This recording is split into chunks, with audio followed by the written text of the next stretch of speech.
ముఖ్యంగా ఆ రోజున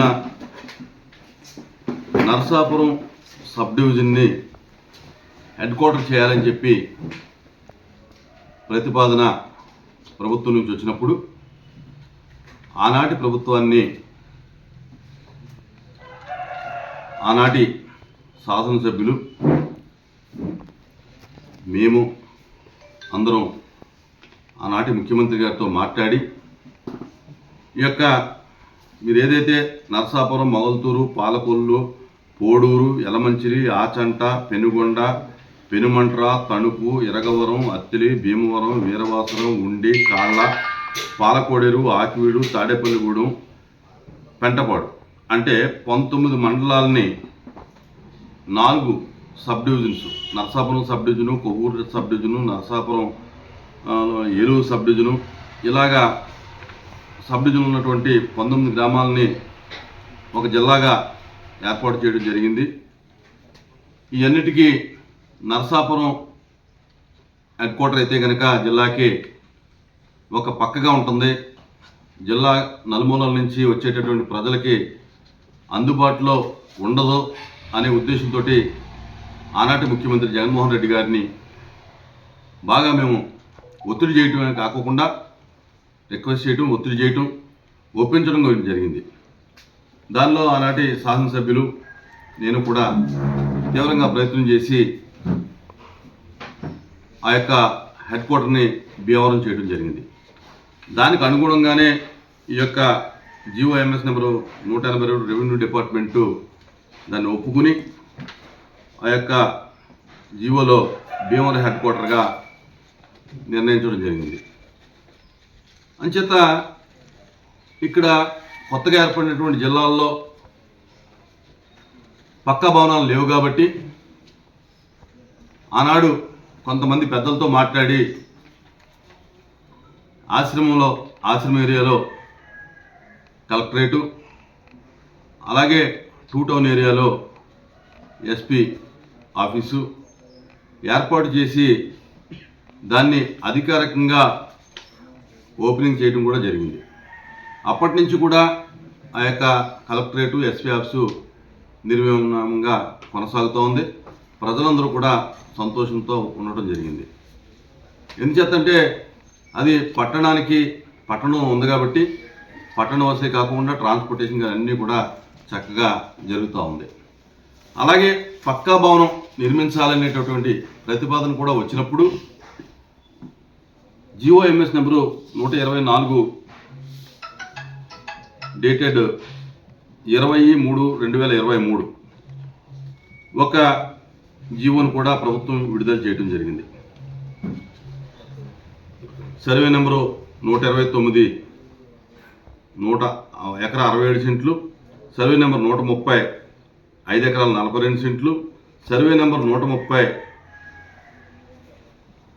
3 ఎకరాల 39 సెంట్లు, సర్వే నెంబర్ 133 6 ఎకరాల 58 సెంట్లు, సర్వే నెంబరు 134 1A 2 ఎకరాల 94 సెంట్లు వెరసి టోటల్గా 20 ఎకరాల గురుపూడి ప్రాంతంలో దీన్ని నిర్ణయిస్తూ ఇక్కడ నూతన భవనాలు కట్టాలని చెప్పి కూడా ఆ రోజున ఆ ప్రభుత్వం పక్కా భవనాలు నిర్మించడానికి ఇంటిగ్రేటెడ్ కాంప్లెక్స్ కట్టడానికి కూడా నిర్ణయం తీసుకుని దానికి కూడా CCL నుంచి ఒక జీవోను కూడా విడుదల చేయడం జరిగింది. అయితే ఇటీవల కాలంలో NDA ప్రభుత్వం వచ్చింది. త్వరగా భవనాలు కట్టి పక్కా ఇంటిగ్రేటెడ్ బిల్డింగ్స్ కట్టి పక్కా భవనాలు కట్టి పరిపాలన స్థిరపరుస్తారనుకున్నటువంటి ఈ స్థితిలో ఇటీవల మొన్న డిసెంబరు 24వ తారీఖున కొంతమంది అధికారులు కాళ్ళ మండలంలో ఉన్నటువంటి ఒక ప్రాంతాన్ని పరిశీలించి 3 ఎకరాల 50 సెంట్లని పరిశీలించి అక్కడ కొత్త భవనాల కోసం అని చెప్పి పరిశీలన చేస్తున్నట్టుగా ఆ రోజున జాయింట్ కలెక్టర్ గారు, అలాగే R&B డిపార్ట్మెంటు, ఇరిగేషన్ డిపార్ట్మెంటు, ఇంకా అనేక డిపార్ట్మెంట్ అధికారులు ఆ యొక్క స్థలాన్ని పరిశీలించినప్పుడు కొన్ని పేపర్లో మరి యొక్క కలెక్టరేటు మారిపోతుంది, కలెక్టరేట్ని వేరే కాన్స్టిట్యున్సీకి తీసుకెళ్తున్నారని చెప్పి మరి వార్తల ద్వారా కానీ లేకపోతే పేపర్లో కూడా చూడటం జరిగింది. మళ్ళీ ఈ రోజున కొన్ని పేపర్లలో, ముఖ్యంగా ఈనాడు అటువంటి కొన్ని పేపర్లలో కలెక్టరేట్పై కొత్త ప్రతిపాదన అనేటటువంటి మార్కెట్ యార్డు స్థల కేటాయింపు జీవో రద్దు అనేటటువంటి కొత్త ప్రతిపాదన తీసుకొస్తున్నారని చెప్పడం జరిగింది. మాకు స్థలం మార్చడంలో పెద్ద ఇబ్బంది కాదు.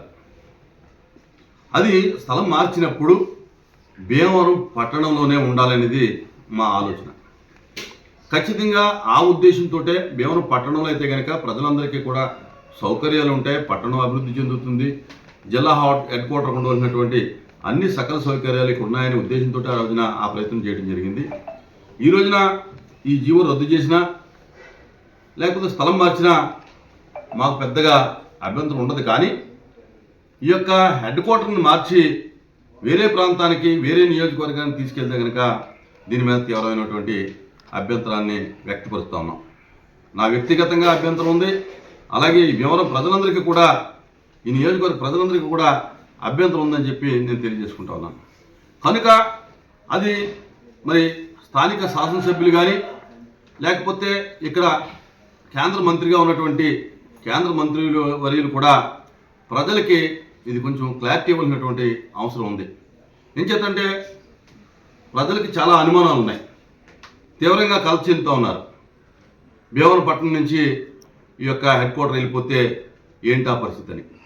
కనుక ప్రభుత్వానికి కూడా నేను, ముఖ్యమంత్రి చంద్రబాబు నాయుడు గారికి కానీ లేకపోతే ప్రస్తుతం ఇక్కడ ఉన్నటువంటి శాసనసభ్యులు, కేంద్ర మంత్రి వర్యులు కూడా నా విజ్ఞప్తి ఏంటంటే, ఎట్టి పరిస్థితుల్లోనూ కూడా భీమవరాన్ని జిల్లా కేంద్రంగా ఉంచాలి అనేటటువంటిది మా ఆలోచన, అందరి ఆకాంక్ష. కనుక ఎట్టి పరిస్థితులను కూడా దీన్ని మార్చడానికి మేము ఒప్పుకోమని చెప్పి కూడా నేను తెలియజేసుకుంటాను. ఒకవేళ ప్రభుత్వం కనుక అటువంటి దుందుడుకు చర్యలు చేసి భీమవరం పట్టణం నుంచి కనుక ఆ యొక్క హెడ్ క్వార్టర్ను తరలించినట్టయితే కనుక దాన్ని మేము కాపాడుకోవడానికి ప్రజల యొక్క మద్దతుతోటి ఖచ్చితమైనటువంటి ఆలోచన చేస్తాం. ఈ భీమవరం పట్టణం యొక్క హెడ్ క్వార్టర్ని, జిల్లా హెడ్ క్వార్టర్ని మార్చకుండా ఉండటానికి, దీన్ని కాపాడుకోవటానికి మాకు ఎన్ని అవకాశాలు ఉన్నాయో అన్ని అవకాశాలను కూడా మేము వాడుకుంటామని చెప్పి ఈ సందర్భంగా నేను తెలియజేసుకుంటున్నాను. ఈ ప్రెస్ మీట్ ద్వారా, ఈ పత్రిక, ఈ యొక్క ప్రింట్ మీడియా, ఎలక్ట్రానిక్ మీడియా ద్వారా ప్రభుత్వానికి నేను నా విజ్ఞప్తి ఏంటంటే, ఎట్టి పరిస్థితుల్లోనూ కూడా భీమవరం యొక్క హెడ్ క్వార్టర్ని మార్చొద్దని చెప్పి మనవి చేసుకుంటా ఉన్నాను. కనుక ఖచ్చితంగా ప్రజలందరూ అవేర్నెస్గా ఉండాలి. ఖచ్చితంగా అన్ని రాజకీయ పార్టీలు దీని మీద ఆలోచన కలిగి ఉండాలి, అలాగే ప్రజా సంఘాలు ఆలోచన కలిగి ఉండాలి, ప్రజాప్రతినిధులందరూ కూడా ఆలోచన కలిగి ఉండాలి. అలాగే ప్రజలు మరి దీని మీద ఒక డిస్కస్ చేసి ఒక వినతి పత్రాల ద్వారా మరి దీన్ని అడ్డుకోవాలని చెప్పి కూడా నేను మనవి చేసుకుంటా ఉన్నాను. కనుక మాకు చేతనైనంత వరకు దీన్ని కాపాడుకోవటానికి ప్రయత్నం చేస్తామని చెప్పి మరొకసారి ప్రభుత్వానికి, చంద్రబాబు నాయుడు గారికి ఈ యొక్క ఎట్టి పరిస్థితుల్లోనూ కూడా ఈ యొక్క హెడ్ క్వార్టర్ని మార్చొద్దని చెప్పి తెలియజేసుకుంటున్నాను. అలాగే ప్రభుత్వంలో ఉన్నటువంటి కొంతమంది పెద్దలు దీని మీద ప్రయత్నం చేస్తున్నట్టు తెలిసింది, దీన్ని మార్చాలని చెప్పి. వారికి కూడా నా విజ్ఞప్తి ఏంటంటే, ఎట్టి పరిస్థితుల్లోనూ కూడా భీమవరం యొక్క ప్రతిష్టతని కాపాడండి, భీమవరం అభివృద్ధికి సహకరించండి అని చెప్పి ఈ సందర్భంగా వారికి కూడా నేను ఈ యొక్క ప్రెస్ మీట్ ద్వారా తెలియజేసుకుంటా ఉన్నాను.